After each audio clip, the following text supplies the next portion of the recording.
Пасля 2020 года за мяжу з'ехала огромная колькасць нашых суайчыннікаў. Прытым не толькі па палітычных ці эканамічных матываў. Відавочна, што і рэжым Лукашэнкі імкнецца інфільтраваць дэмакратычныя сілы і беларускую дыаспару.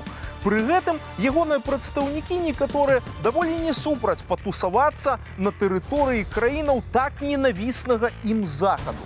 Дык як зразумець, хто перад табою блогер, ахвяра палітычных рэпрэсій ці агент КДБ? І што рабіць з гэтымі лукашыстамі-падарожнікамі?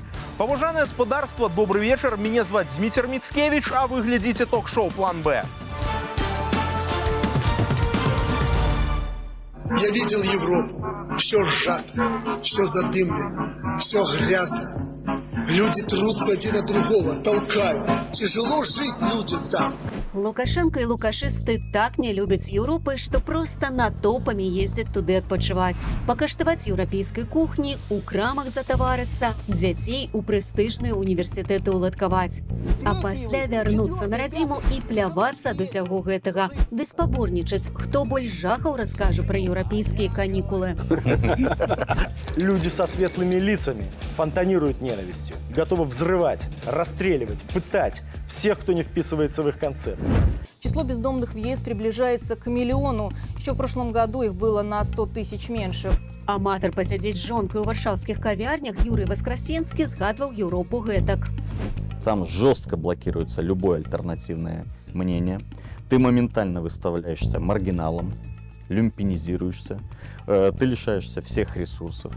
То есть постоянная вот эта ложь, дебилизация населения абсолютная. Про загніваючую Європу любить розповідати і Олег Гайдукевич, мать де брат якого живуть у Німеччині. Что ждать от Запада, если там уже разрешают с ребенком спать? Они с собакой можно спать. І у такий страшний заход імкнуться діти ябатик. А как бы вы отреагировали, если бы она захотела переехать за границу и учиться там? Если бы она пришла: папа, я вижу свое счастье только за границей. Ради бога. Гэткая «раді Бога» пачула дачка прапагандыста Андрэя Мукавошчыка, якая скончыла ВНУ у США и засталася там жить. Приходит понимание, именно в этом клоповнике придется жить и им, и их детям, и детям их детей. У клапоўнік перастаў ездзіць адказны за рэпрэсію ў беларускім футболе Уладзімір Базанаў, але не з уласнага жадання. Яго не пусцілі ў Польшчу і анулявалі візу. І гэта удар для чалавека, які так любіў закупляцца ў белай падляскай.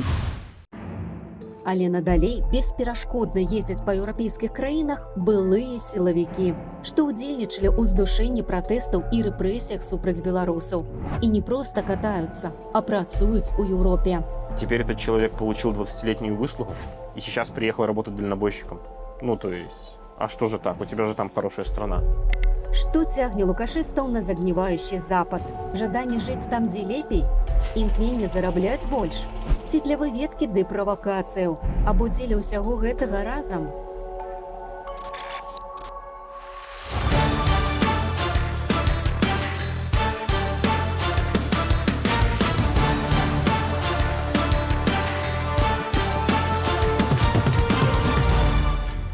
І гэтыя надзвычай важныя тэмы сёння разам з намі будуць абмяркоўваць нашыя госці. Яніна Сазанович, стваральніца праектаў «Дзікае паляванне» і «Карнікі Беларусі». Добрый вечар. Вітаю.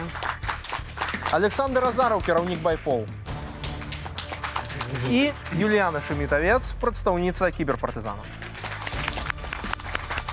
І моя цудоўная сувядучая Вольга Старост. Добрый вечер. Першае наше пытанне хочам адрасаваць нашым гасцям. Калі вы глядзелі вось гэтае відэа, як лукашысты і чыноўнікі-сілавікі ездзяць па Еўропах, а вы праз іх не можаце жыць у сваёй краіне. Яны добра сябе пачуваюць у Беларусі і яшчэ маюць вось такія вакацыі, альбо нават тут працуюць. Што вы адчуваеце, як вы да гэтага ставіцеся? Ну, што можна адчуваць? Да? Я недавно глядзела рэпартаж з Скабеева, якая прыехала ў Паўночную Карэю і выйшла на вуліцу распавядаць пра шчаслівую нацыю, якая жыве пад шчаслівым правадаром. А гэты рэпартаж у яе буквально праз 2 хвіліны ператварыўся ў жахлівае інтэрв'ю, што за ёй сочаць, ідуць людзі ў піджаках, спыняюцца і пытаюцца, навошта яны здымаюць людзей і так далей. І у яе было такое возмушэнне наконт того, что, ну, типа, ну, як это, да? Вот. І тут бачна вот эта вот крывадуша, гэта журналістская іх, таму што усе яны цудоўна разумеюць, што класна распавядаць пра тое, як дрэнна ў Еўропе, класна распавядаць пра тое, як дрэнна ў Амерыцы. І пры гэтым хваліць сваю краіну. Але вось пакуль да іх не прыходзіць вось гэты прызрак таталітарызму і дыктатуры, калі яны пачынаюць разумець, што вось можа адбыцца такое, што і за імі будуць хадзіць і іх будуць забіраць. І вот тады ў іх уся гэтая спесь спадае, і ў душы яны цудоўна разумеюць, што яны, ну, такого вось яны не хочуць. Яны хочуць самі ездзіць у гэтую загніваючую Еўропу, самі хочуць ездзіць у Амерыку і вырошчваць там сваіх дзяцей. Ну, перш за ўсё, караценькая такая рэмарачка, там вось казалі, што на захадзе нібыта спяць з сабакамі. Вось я знаходжуся на захадзе, я сплю з 3 сабакамі. Якія чакалі мяне з Акрэсціна, з Баранавічаў, з Магілёва, і увогуле з 5 гэтых вязень лукашэнкаўскіх. Вось. Зараз яны са мной на канапе, і яны усе 3 са мной спяць. Але не ў тым сэнсе, які сабе уяўляе Байдукевіч. Не ў тым. Вось, што да пытання, я лічу, што так не павінна адбывацца. Вось. Гэтым асобам, якіх, ну так, спакойна можна параўноўваць з эсэсаўцамі часоў гітлераўскай Германіі, Нямецчыны, ім не павінна быць месца ні ў еўрапейскім звязе, ні ў якойсьці цывілізаванай краіне. За імі нужна сачыць, іх дадзеныя трэба перадаваць уладам гэтых вольных краін, і ім трэба забараняць уезд, калі яны тут маюць якуюсьці маёмасць, гэтага ўсяго трэба пазбаўляць. Ну, то бок нема им тут места. 2 слова хочу сказать. Безусловно, этих людей не должно быть на Западе. И, кроме того, сейчас появляется еще одна опасность. В условиях ограничений на въезд в Европейский Союз российских граждан и сокращения количества дипломатических работников российских, появляется опасность использования этих людей спецслужбами Российской Федерации для своих целей. И это очень серьезная опасность для Европы. Да, тоже считаю, что не должно быть таких людей в Европе. И более того, надо задуматься, опускать ли их детей сюда. Потому что если твои дети в нормальных условиях живут, и ты знаешь, что с ними все в порядке, то можно у себя в стране строить какой угодно концлагерь. И быть там надзирателем, начальником, и тебе как бы за детей все равно спокойно. А когда ты знаешь, что дети там же будут жить, в этом же концлагере, потом, после тебя, если тебя посадят, и их могут посадить, как бы, может быть, немножко будут думать, что они творят. Я расскажу. У меня была ситуация, это был 2021 год, это был август. За мной следили КГБ, ну, действительно, агент КГБ. Они писали мне в мессенджерах. Один мне написал, что он нелегальный беженец, и ему подсказали, что я помогаю нелегальным беженцам.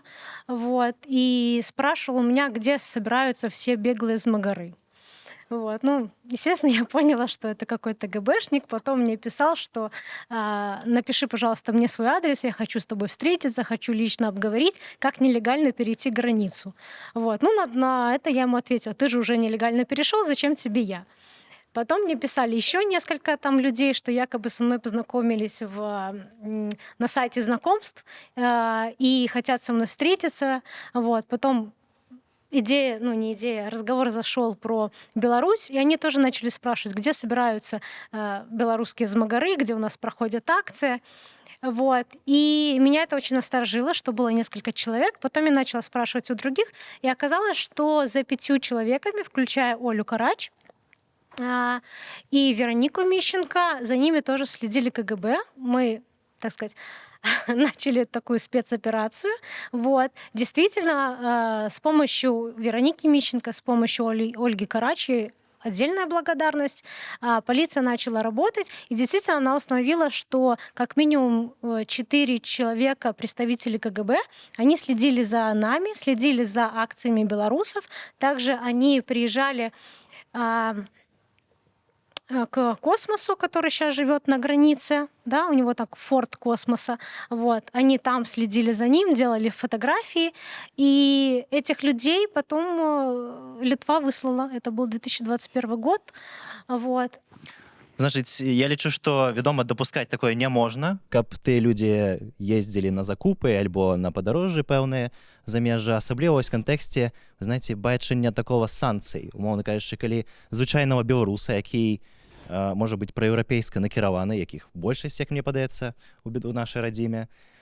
І вось ён глядзіць, што яму, напрыклад, закрываюць уезд, яму не даюць атрымаць візу, усяляк замінаюць, перашкаджаюць уехаць в Еўропу, а вось умоўным прапагандыстам, лукашыстам у іх праблем няма. Ну, вядома, якое будзе стаўленне з боку грамадства да такого того ж санкцыйнага ціску, як, ну, прынамсі, несправядлівае. Тому мне падаецца, калі мы кажам пра нейкія эфектыўныя санкцыі і тым больш эканамічны ціск на народ беларускі, то у першую чаргу перадусім гэты ціск мусіць адбывацца на служкаў рэжыму. І яны ў першую чаргу мусяць сядзець вось гэтай кануры, якую самі стварылі, гэтай турме. Па спісах прапагандысты, служкі рэжыму, якія не выбачыліся, не зрабілі ніякай рэфлексіі, ну, это прынцыповае, ключовае пытанне, бо і сярод сёння дэмакратычнага руху ёсць былыя сілавікі. Мне падаецца, вось пытанне, ці раскаяліся яны, ці зрабілі яны гэту асэнсаванне здзейсненага. Гэта ключовае. Людзі, якія ездзяць вось з лукашыстаў, мне здаецца, што дакладна ў іх ніякага асэнсавання, ніякай працы над памылкай няма. І, вядома, пакуль яны не зразумелі тое, што зрабілі, пакуль яны не выбачыліся, не панеслі адказнасць, ім не месца ў вольнай краіне, не еўрапейскай, не нават беларускай. Спадар Александр, тут хочется запытаць якраз пра вось гэтае ўнутранае стаўленне лукашыстаў да захаду. Вось яшчэ в час вашай працы на тэрыторыі Беларусі, да, в сілавых структурах, як там паміж сабой гэтыя людзі абмяркоўваюць вось гэтыя паездкі на захад, там, на закупы і гэтак далей? У іх нармальна гэта в галаве укладваецца? Там, ну, ніякіх праблем няма з тым, што вось гэта туды паехаць, альбо там дзяцей кудысь адправіць і гэтак далей? Рэальна процентаў 95, можа быць, вельмі добра ставяцца да захада. І яны былі вельмі шчаслівыя да 2020 года, калі самі ездзілі на захад разам з жонкамі і з дзецьмі. І адпачывалі кожны год, нават тым самым Губазіку. Той самы Михаил Бедункевич, кіраўнік 3-го правлення, вельмі любіў ездзіць у Італію. Кожны год ён ездзіў у Італію і расказваў, якія там прыгожыя каровы пасуцца на лугах, і як так все класна, але трэба там іх сіх гэтых выселіць людзей і засяліць рускімі, і тады будзе яшчэ лепей. Ось. Таму цяпер яны гэтым вельмі незадаволены. І я лічу, конечно, што яны не патрэбна ім дазваляць ездзіць у Еўразвяз. Але яны любяць ездзіць, але перад сваім начальствам гавораць аб тым, што на захадзе дрэнна. Калі мы паглядзім гэтых усіх прапагандыстаў, розных чыноўнікаў, якія гавораць, што на захадзе дрэнна, яны так не думаюць. Яны гэта гавораць, таму што трэба начальству. І за гэта яны атрымліваюць заробак, там розныя льготы, прэміі, званні і так далей. Яны гавораць адно, а думаюць зусім іншае. Євгенія, скажіть, калі ласка, наколькі ви б вот, да, могли оцінити, скажімо так, колькость таких людей зараз на території, ну, от, заходніх країнаў, да, ось, по той інформації, яку ви опрацовуєте, увогуле, можна оцінити, так би мовити, масштаб бедствия, да, ось, як по-російську кажуть? Конкретна моя пазіцыя, што такіх людзей і, напрыклад, калі бацькі працуюць у КДБ, дзіцёнак не павінен ехаць на захад. Такіх выпадкаў шмат. І, напрыклад, тут таксама можна сказаць пра Літву, што вось некаторыя беларускія журналісты пісалі пра тое, што там кагосьці высылаюць, але вось ён на самой справе там добры или яшчэ нешта. А пры гэтым адчыняем базы кіберпартызанаў, а ў іх там сваякі, КДБ, ГУБАЗ і пайшло-паехала. І як к такому адносіцца? Ну, моя позиция конкретна, што такіх людзей не павінна быць здесь, яны не павінны прыязджаць, яны не павінны ніяк не падавацца ні на якія візы у Амерыку, Еўропу, Азію, ну, Азію там, ладно, Японію ці яшчэ нешта. Але пры гэтым, ну, ёсць жа тыя сітуацыі, калі пачынаюць, ну, можа быць, ён не такі дрэнны, можа быць, как бы бацька гэта адно, а вось дзіцёнак гэта другое. Моя пазіцыя, што не, ну, бацька, дзіцёнак, все, заставайся ў дыктатуры і жыві там, расці далей. Вось калі мы кажам пра нармальных людзей, якія зараз, напрыклад, сядзяць, а колькі сямей зараз, да, нашых сямей без бацькоў, колькі бацькоў сядзіць, а з дзецьмі што? І, ну, тады у нас ёсць апазіцыйныя нашы людзі і ёсць гэтыя лукашысты. Так атрымліваецца, гэтыя дзеці добрыя, а гэтыя што, без бацькоў? Ну, Юліана, як вы думаеце, адказвае сын за бацьку і ўвогуле ці ёсць нейкі метад, да, ну, зноў жа, вот да вас пытанне як да чалавека, які мае доступ, пэўна, да гэтых базаў, да, і вось калі вы займаецеся іх апрацоўкай, неяк, ну, вылічыць гэтых, атрымліваецца, там, дзяцей губазікаў, там, і КДБшнікаў, я не ведаю, як тады гэта зрабіць, і ці ёсць сэнс праводзіць гэтае падзяленне, раз ужо Яніна гэтае пытанне закранула? Я зараз буду выказваць сваю асабістую пазіцыю, таму што ў групе мы агульна гэта не абмяркоўвалі, няма агульнай пазіцыі. Я лічу, што трэба падзяляць, і што дзеці не адказваюць за тое, што робяць бацькі. Калі гэта зразумела, чалавек не лукашыст, калі ён асуджае дзеянні лукашэнкаўскага рэжыму, то, канешне, яны, як любы чалавек, мае права прыязджаць туды, куды яны хочуць. Калі ёсць нейкая звязка з КДБ ці нейкімі іншымі структурамі, актывісты правяраюць гэтых людзей, мы заўсёды папярэджваем, што вось ёсць такая сувязь, трэба далей размаўляць, трэба, можа, нейкі там перамовы ці апрацоўка ў адпаведных спецслужбаў, але мы не можам вось так ставіць крыж на тых людзей, якім, ну, напрыклад, ім таксама ж можа быць небяспечна ўнутры краіны, яны не павінны адказваць за, як мне падаецца, за тое, што робіць рэжым. Таму мы адразу робім нейкае раздзяленне, нас зараз не... Галоўнае не наказаць гэтых дзяцей, не адпомсціць, а галоўнае змяніць рэжым. І вось гэта падзяленне, мне падаецца, не дапамагае нашай мэты змяніць рэжым, аб'яднаць грамадства, таму што ў нас галоўная нават пагроза гэта не лукашэнкаўскі рэжым, а расійскі ўплыў, і нам прыйдзецца аб'яднацца і з лукашыстамі, і прыйдзецца находзіць нейкую кропку агульную, і нам прыйдзецца зразумела працаваць з гэтымі дзецьмі. Што наконт, у прынцыпе, як глядзець гэту інфармацыю ў базах кіберпартызанаў, я асабіста не маю доступу. Зразумела, што мае калегі над гэтым працуюць. У нас няма статыстыкі аб тым, колькі губазаўцаў ці КДБшнікаў прыязджае ў заходнія краіны. Яны ёсць, іх адпаведная колькасць, але мы гэтую інфармацыю хутчэй перадаем зноў жа ў адпаведную структуру, таму што у нас зараз няма механізмаў там самім неяк наказваць ці адпраўляць зноў да Беларусі. Гэта ўсё роўна бюракратычны працэс, і трэба гэты ціск спраўдзіць зноў жа на адпаведныя краіны і на адпаведную структуру ўнутры гэтых краінаў. Я бы хацела падняць нават іншае пытанне наконт таго, хто прыязджае ў замежныя краіны. Не заўсёды нават гэта губазаўцы ці КДБшнікі. А яшчэ нават тут дадам, таксама можа нам трэба працаваць на той жа самай вярбоўцы, і калі нехта прыязджае, нам трэба ўсё ж такі лагічна пра гэта думаць. Можа нехта раскаяўся і можа пачаць працаваць на нас. Тады гэта добра. Тады нам трэба выкарыстоўваць гэты момант, калі яны прыязджаюць. Не трэба вось гэтую заслону, не заўсёды трэба гэтую заслону ставіць.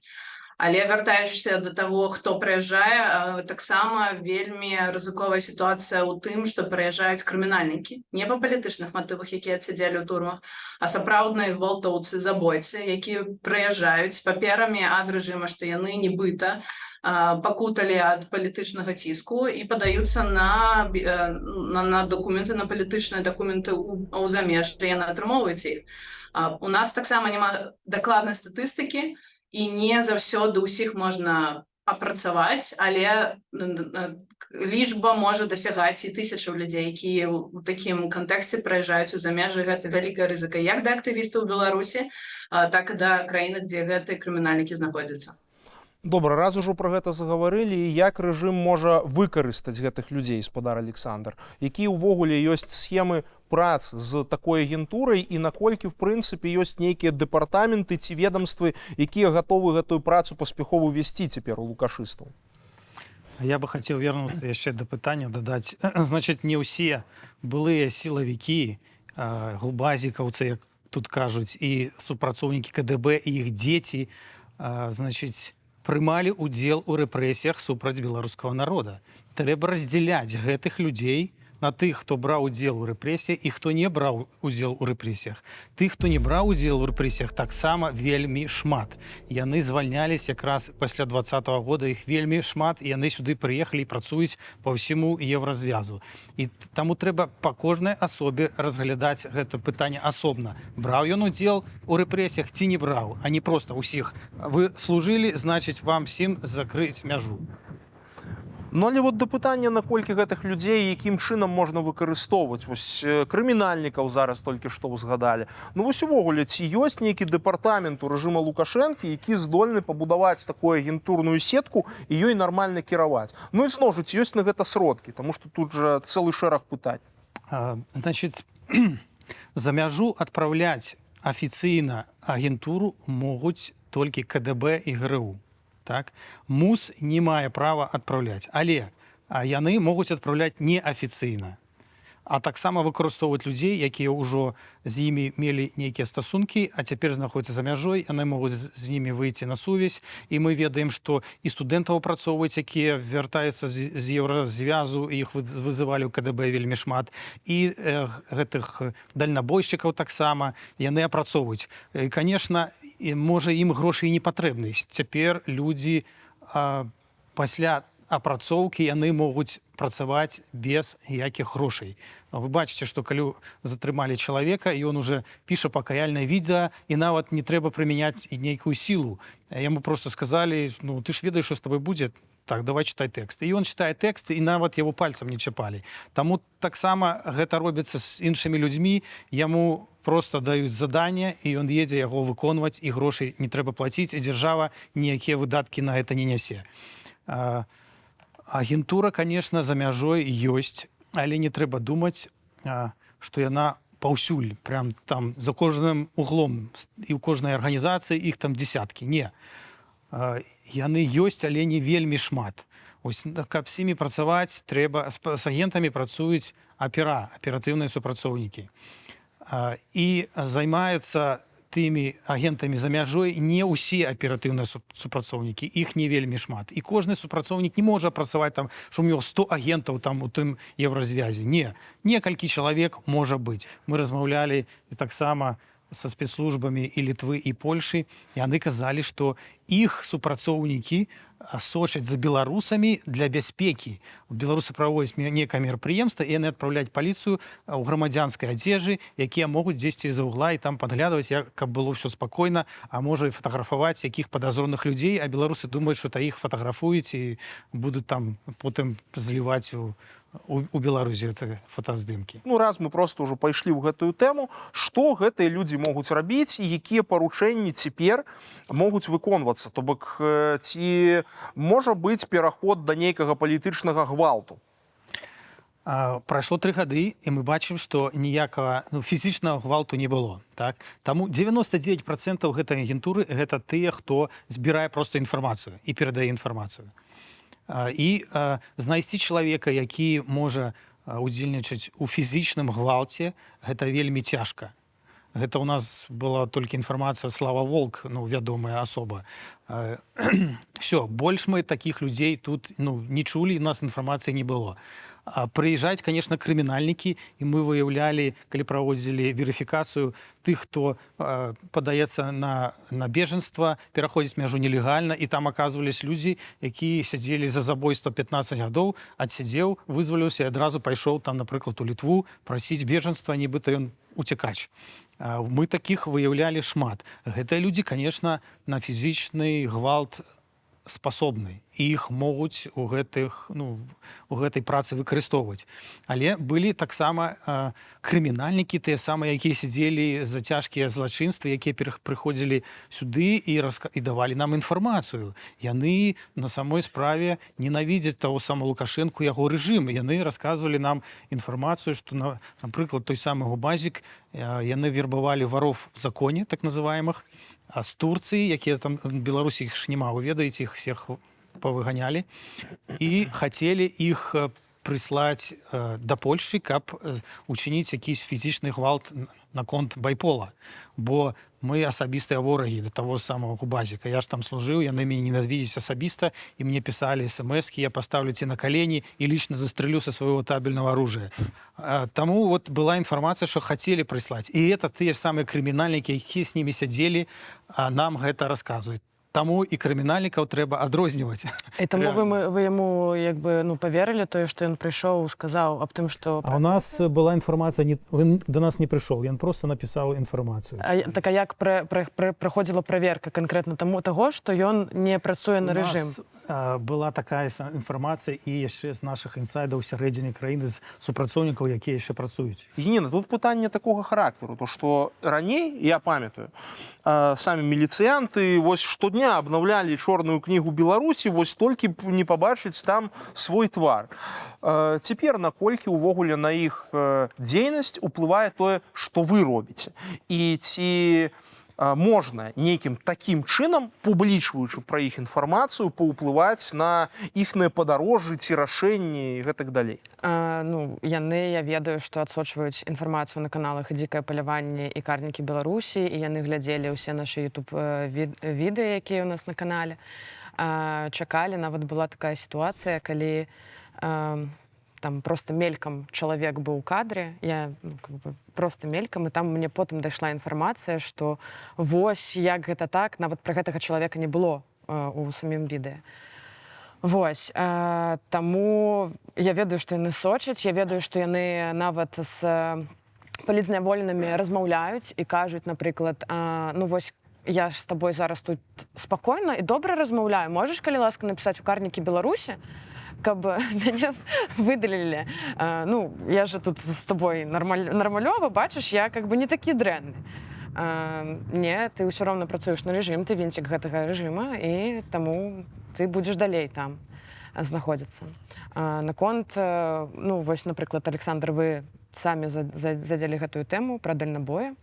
Як усё ж такі праходзіла праверка дальнабоя, калі мы кажам пра тое, што яны могуць сліваць інфармацыю? Давайте зараз, калі вы зараз пераходзіце на гэтую тэму, давайте вы раскажаце, што гэта за персанаж, калі вот вы хочаце пра гэта пагаварыць. Таму што я думаў вярнуцца да гэтай тэмы, але разглядзець гэта як асобны кейс. Просто у нас зараз на монтажы выйдзе тут фотаздымачак на экране. Быў такі персанаж, ёсць такі персанаж Максім Кузнецоў, які па звестках кіберпартызан з'яўляецца агентам Губазіка, працаваў там шмат гадоў, мае 6 пашпартоў і гэтак далей. І вось нібыта на дадзены момант знаходзіцца на тэрыторыі Польшчы, пазіцыянуе сябе як блогера і вядзе сваю разнастайную такую дзейнасць. І вось нібыта толькі зараз да гэтага чалавека пачынаюць узнікаць пытанні у польскай паліцыі. Прытым зноў жа не наўпростава за яго сувязі з Губазікам. Як увогуле так атрымліваецца? Проста цікава, што за гісторыя, як вот такія людзі таксама могуць знаходзіцца з такім бэкграундам, прытым, я не думаю, што звычайнаму стукачу выдалі бы 6 пашпартоў. Просто цікава. Это да кого пытанне? А гэта вот, гаспадар Александр, раз вы вызвались, то давайте до нас. Я ўжо казаў, што не ўсе агенты, былыя супрацоўнікі бралі ўдзел у палітычных рэпрэсіях. А калі, напрыклад, разгледзім агентаў, пра якія вы зараз кажаце, то агентура ёсць ва ўсіх краінах свету. І агенты дапамагаюць выкрываць злачынствы. У тым ліку цяжкія злачынствы. Выкрываюць прыступныя групіроўкі, якія займаюцца гандлем людзьмі, перапраўкай наркотыкаў і так далей, забойствамі займаюцца, вымагательствамі. Вось таму гэтыя людзі нам будуць і патрэбны ў новай Беларусі. Таксама мы не будзем адмаўляцца ад такого каштоўнага. То бок вы хочаце сказаць, што гэта дальнабойшасцю пашпартамі, які зараз робяць газлайтинг, ён каштоўная асоба, якая потым нам можа дапамагчы тым, што ён ведае, як працаваць і як уладкоўвацца, і як быць агентам. Гэта на самой... Пачакайце, я сказаў на пачатку, што трэба адрозніваць карнікаў ад тых, хто браў удзел у палітычных рэпрэсіях і хто не браў удзел у палітычных рэпрэсіях. Калі мы будзем усіх былых супрацоўнікаў, усіх агентаў і так далей рабіць карнікамі просто так, то што за Чаму просто так? Глядзіце, у чалавека 6 пашпартоў. Ён браў удзел у палітычных рэпрэсіях? Александр, так, вы самі пра гэта пісалі. Калі? Мы это не писали. Нет, вы это асабіста писали. Але мы пачнем з таго, што глядзіце, вось гэты чалавек 6 пашпартамі. Пра яго інфармацыя выходзіць у расследаванні. І чым ён займаецца, ён кажа аб тым, што гэта ўсё фоташоп, гэта ўсё вракі і гэтак далей. Добра, вярнемся да сітуацыі, калі ён быў скрыты з чорнай мапы Беларусі. Вы самі спачатку, вы самі выйшлі і сказалі аб тым, што вы папрасілі яго выдаліць відэазапісы, дзе ён казаў пра вас нешта дрэннае, і вы тады скажаце, каб выдалілі яго. Вы лічыце, што гэта таксама добрая пазіцыя і што гэта паказвае гэтага чалавека як добрага, за тое, што ён, не ведаю... Тут выдрана з канцекста. Першае, ёсць у вас доказы, што ён прымаў удзел у палітычных рэпрэсіях? Мы зараз кажам проста... Гэтага няма ні ў вас, ні ў Белсата, ні ў каго няма. Ні ў кіберпартызан няма. Пачакайце, мы кажам... Пачакайце, я адкажу на ваше пытанне. Ну што вы перабываеце мяне? Значит, сітуацыя была з дальнабоем наступная. Ён звярнуўся да нас, а так сама да нас звярнулись кіберпартызаны. Это было не адзінкавае звяртанне. Да нас заўсёды звяртаюцца такімі... Да вас звярнуўся Блэкмэп, не кіберпартызаны. А ён не працуе з кіберпартызанамі? Гэта, Блэкмэп, я разумею, можна запытацца... Могу отказать на это питание. Блэкмэп — это отдельный проект, але, Да, Юліана хотела штосьці сказаць. На той час, калі спачатку абмяркоўвалася сітуацыя з Кузнецовым, Блэкмэп быў больш як так, асобны проект, які з намі супрацоўнічаў. Зараз гэта частка кіберпартызанаў. Окей. Значит, до нас звярталіся з Блэкмэпа людзі звычайна, якія траплялі на гэту мапу. Для того, каб мы правялі праверку, яны бралі ўдзел у рэпрэсіях ці не. Гэта Блэкмэп, гэта карта карнікаў. Там павінны быць тыя людзі, дзе ёсць доказы, што яны бралі ўдзел у палітычных рэпрэсіях, а не ўсе. Не ўсе. Так. Спачатку туды павесілі ўсіх людзей, і таксама па нашай інфармацыі. Мы выкрылі ўсю агентуру, мы выкрылі, значит, і гэтыя спісы перадалі Блэкмэпу, яны іх там размяшчалі. Таму, калі да нас звяртались людзі, мы праводзілі праверку. І наколькі я ведаю, каля 30 чалавек было выдалена пасля такіх самых праверак. І праверку праводзіў не я, а вся арганізацыя праводзіла. Арганізацыя якая? Байпол. Арганізацыя Байпол праводзіла эту праверку. І таму, калі мы правялі, мы на пачатку не хацелі з ім размаўляць. Его павесілі там, хай вісіць. А потым выпадкова ён мяне сустрэў на мітынгу у Варшаве, і мы дамовіліся сустрэцца з ім.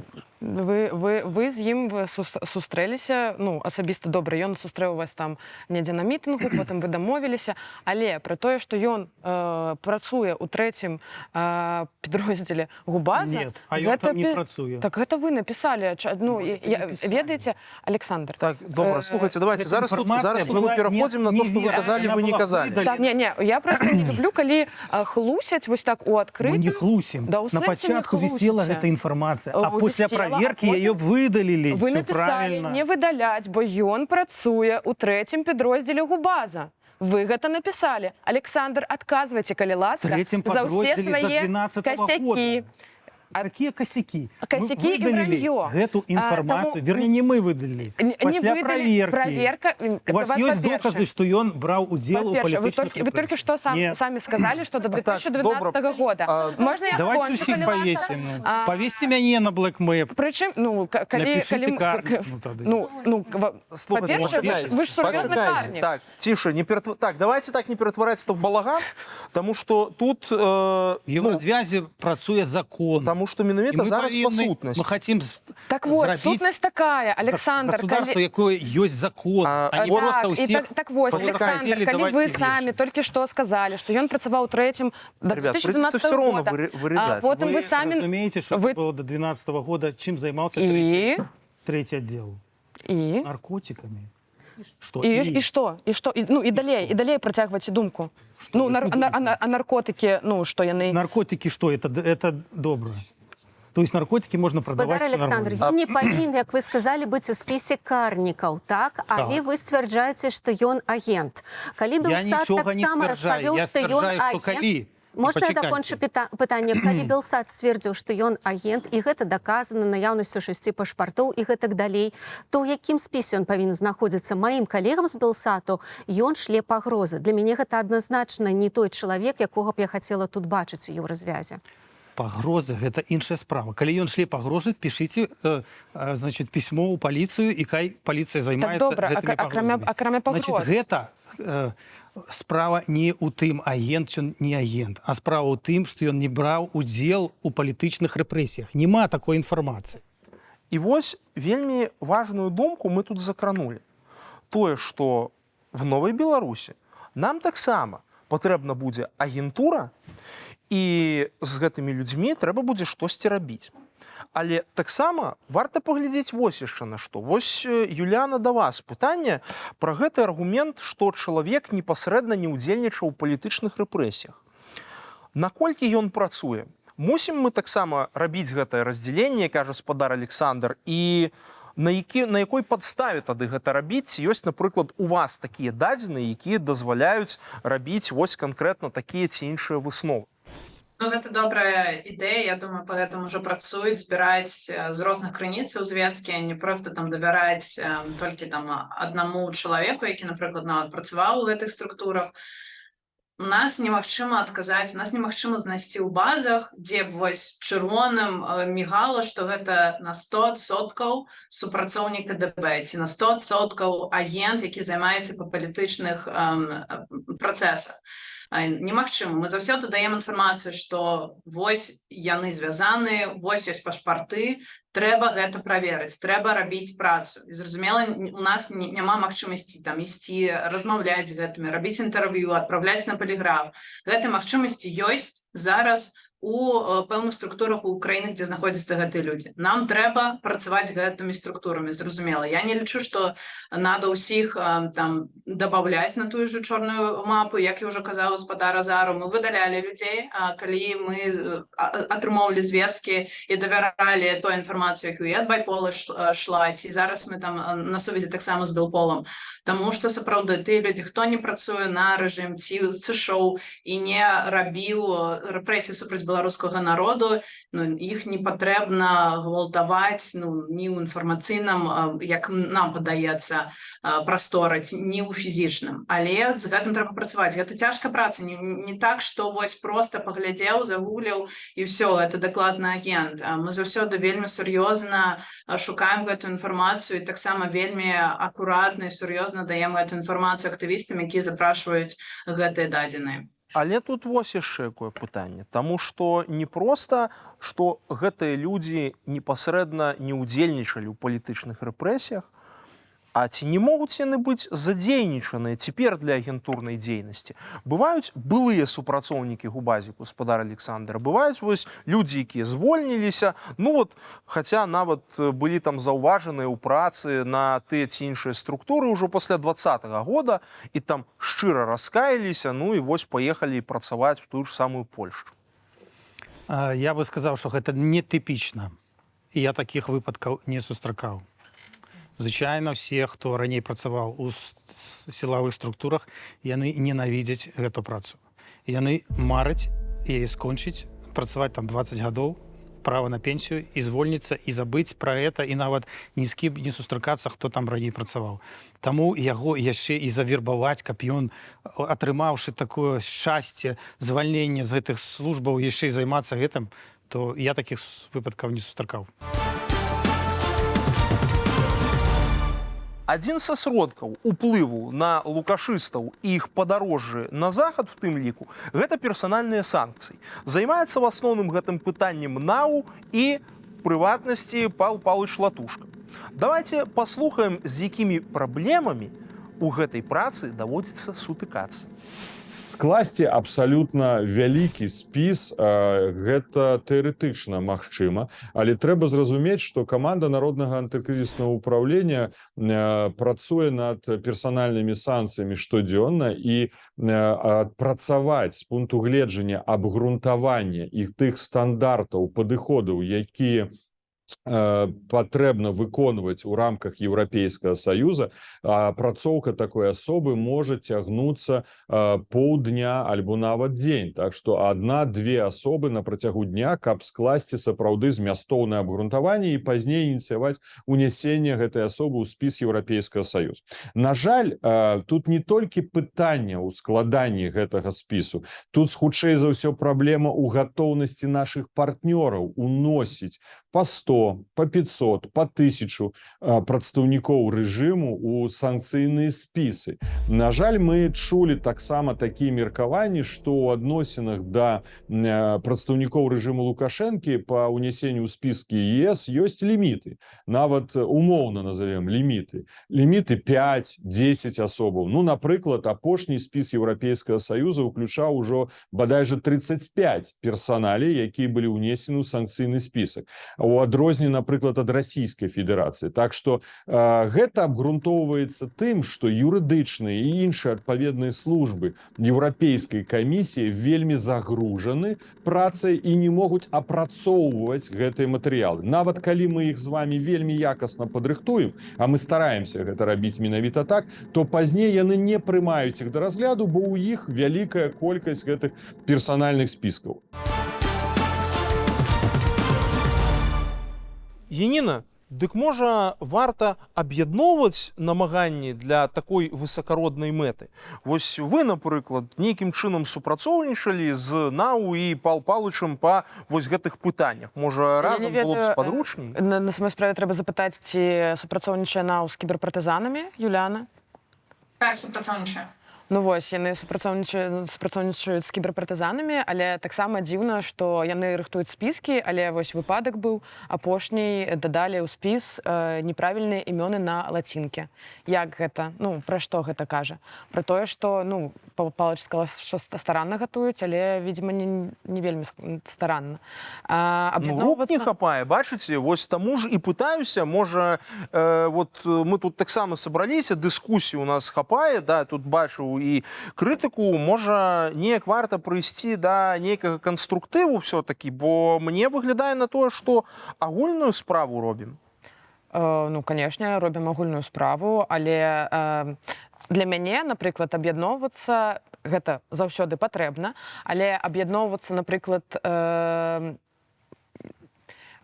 як гэта сказаць карэктна, з тымі, хто каму я не давяраю, каму я адчуваю, што ну, ёсць нейкія пытаннічкі, я не лічу гэтым варта, таму што ну, гэта сапсуе, напрыклад, маю каманду.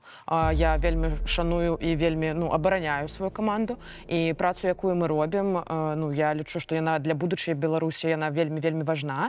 І лепш мы будзем ціхонька з камандай рабіць сваю справу далей, чым аб'ядноўвацца і дадаваць как бы нешта тое, што памяшае нам нашай канечнай цэлі. Так можа, варта хаця б нейкім падзяленнем паўнамоцтвамі, я не ведаю, заняцца, да? Што вось давайте мы будзем рабіць адно, а вы будзеце рабіць другое. Вось. Я толькі за, але, ведаеце, как бы такое пытанне, што як іншыя структуры праводзяць праверку. Просто пытанне, што не толькі ж пападаюць у апазіцыйныя структуры, не толькі там карнікі, да? Напрыклад, вось вельмі цікавая гісторыя, якая адбылася ў 2022 годзе. Як праводзіцца праверка можа вы не ведаеце, як праводзіцца праверка, калі ў офіс Святланы Ціхановскай пападаюць людзі, так? У 2022 годзе папаў туды нібыта валанцёр, CMM-шчык, які проста скраў 6 000 еўра, зрабіў нібыта працу, але на самой справе ён працу не зрабіў, а напоўніў там тую групу, над якой працаваў ботамі, скраў гэтыя грошы. І што адбылося потым пад пратэкцыяй офіса Святланы Ціхановскай ён уладкаваўся ў іншыя НГО-структуры, але к нам, к дзікаму паляванню, прыйшоў актывіст і запытаў: можаце, калі ласка, яго праверыць? Я правяраю, а гэта мошеннік, у якога у Беларусі ўжо ёсць некалькі спраў за скрадзеныя грошы. І пытанне, так а як працуе і як працаваў на той момант структуры, якія правяраюць? Імя, прозвішча гатовы назваць хаця б нам для рэдакцыі, каб у нас гэта было? Так, Пеленога. Пеленога, Андрей, не памятаю імя, а фамілія Пеленога. Так. Якія цудоўныя гісторыі всплываюць.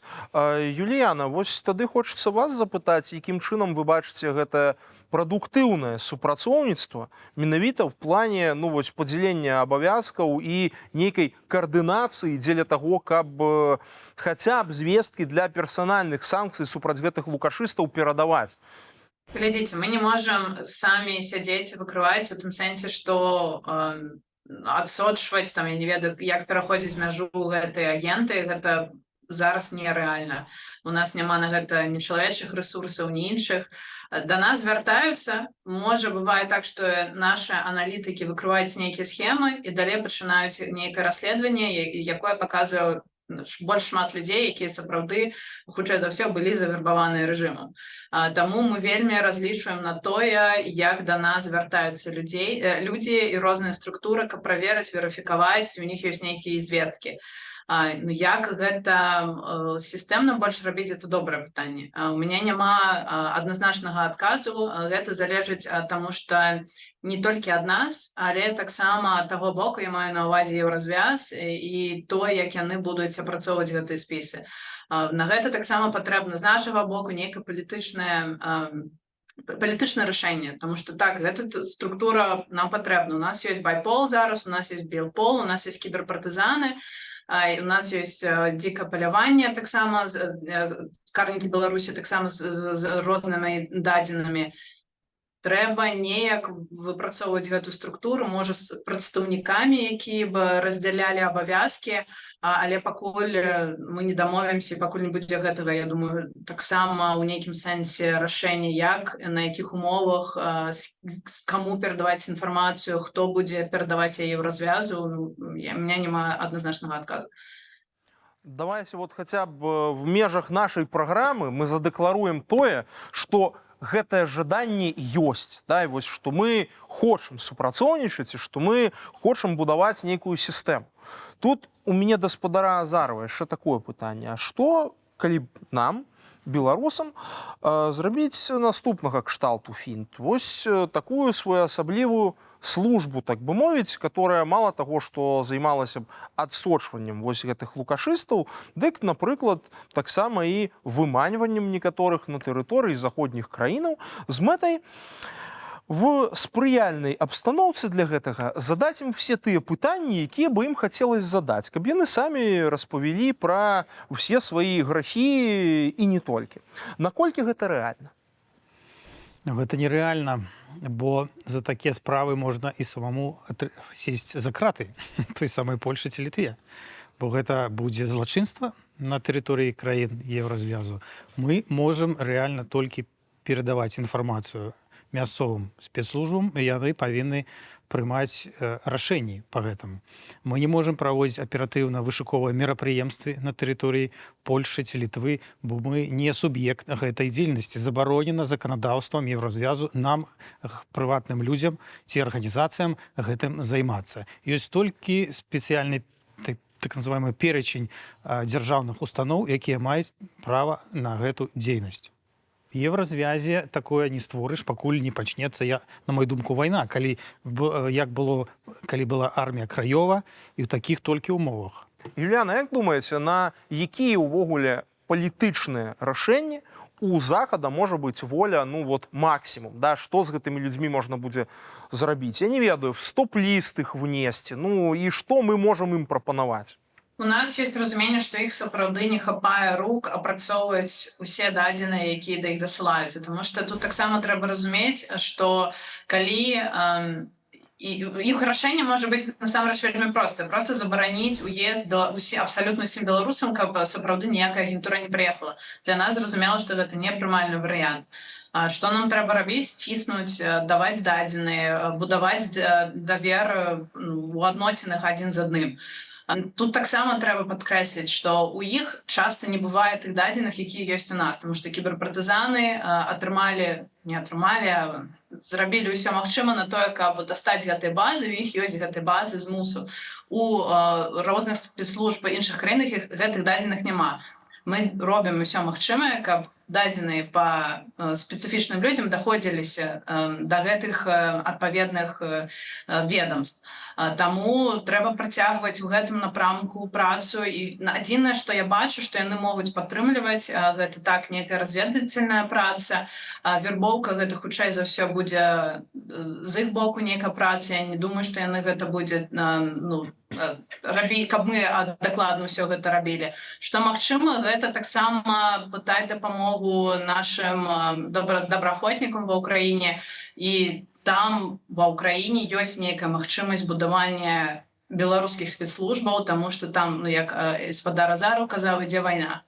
А падтрымка ад захаду, яна патрэбна. Калі ўсе палітычныя сілы будуць на гэта ціснуць, не толькі кіберпартызаны полка Каліноўскага, а і іншыя структуры, то мы можам атрымаць хаця б нейкую афіцыйную больш-менш структуру, якая будзе дзейнічаць, пакуль што ва ўкраіне, напрыклад, але даваць інфармацыю па тых, хто знаходзіцца ў заходніх краінах.